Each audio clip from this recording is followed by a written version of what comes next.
தமிழக முதல்வர் விஜய் இன்று சென்னையிலிருந்து காலை தனி விமானம் மூலம் திருச்சி சென்றார்.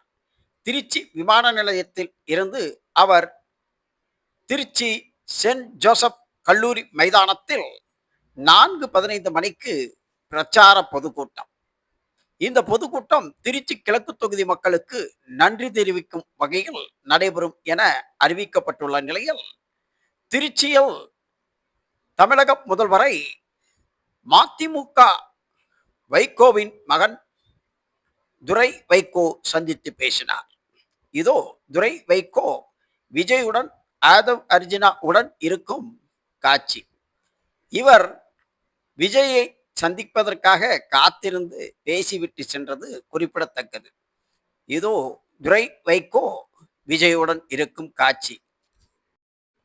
கட்சி நிர்வாகிகள் பூங்கொத்து கொடுக்க அதை ஆதவ் அர்ஜுனா, துரை வைகோ ஆகியோர்கள் சிரித்துக்கொண்டே பார்ப்பதும், துரை வைகோ விஜயுடன் பேசி கை கொடுத்து செல்வதையும் வணக்கம் தெரிவிப்பதையும் நீங்கள் காணலாம்.